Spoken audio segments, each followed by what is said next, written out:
Salut à vous les amis, aujourd'hui on se retrouve pour une petite vidéo explicative sur les LiPo. Voilà, dotés de la technologie lithium-ion, c'est-à-dire c'est les toutes dernières batteries qui sont utilisées dans les téléphones, dans les batteries externes, dans les enceintes Bluetooth, dans tout ça, dans tous les objets high-tech, tout ce qui se recharge en 5 volts généralement.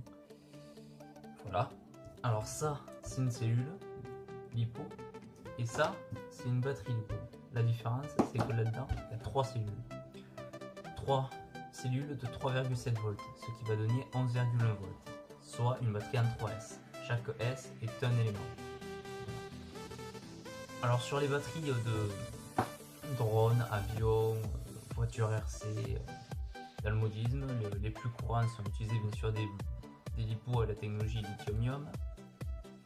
Et après, bien sûr, pour les bateaux amorceurs ou des fois pour les voitures RC, il y a des fois des batteries au nickel qui sont encore utilisées. Mais bon, les plus courants sont quand même les LiPo.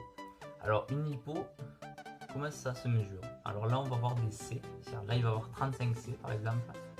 Ce qui veut dire qu'on va pouvoir additionner, multiplier 35 fois 3300 mAh. Ce qui va donner le nombre d'ampères maximal qu'on va pouvoir tirer sur la batterie. Après il y a les tensions, le nombre de C en crête, mais bon, ça vaut mieux pas trop l'utiliser parce que c'est seulement pendant 10 secondes, sinon après la batterie risque de gonfler et on risque tout simplement de la détériorer. Alors comment calculer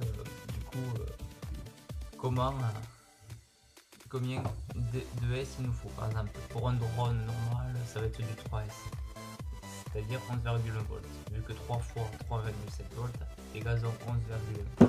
Par exemple, si on additionne deux cellules, comme celle-ci, par exemple là, ça va devenir, les deux cellules vont devenir une batterie de 7,4 volts.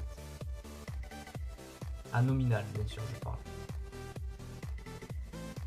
À 2200 mAh pour ce cas-là.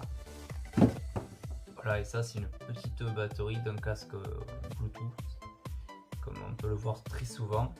Après, les connecteurs utilisés dans les batteries de ce type, ce sont souvent, vraiment très souvent des XC60, ou sinon il y a des espèces d'autres connecteurs qui ont un côté plat et un côté opposé, comme ça.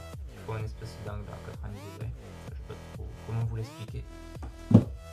Alors, le seul problème avec les LiPo, c'est très bien les LiPo, le seul problème c'est que c'est assez dangereux. Oui, parce qu'effectivement, si on ouvre ça avec un cutter, eh ben, le lithium au contact de l'air risque de prendre feu, ce qui est vraiment super dangereux malheureusement. Et ça peut monter à plus de 1600 degrés, le fait que ça flamme les LiPo. Alors du coup, il faut vraiment faire super attention, c'est pour ça que quand un drone se scratch, pour éviter que la LiPo ne prenne feu, on utilise souvent des protections en silicone. D'ailleurs, il va falloir que j'achète si je finis mon drone. Sinon, ça va être un barbecue. Bon. Sur ce, je vous laisse et je vous dis à une prochaine vidéo. Allez, ciao! Ah oui, et surtout, j'oubliais, n'hésitez pas à vous abonner ou à liker la vidéo. Allez, ciao!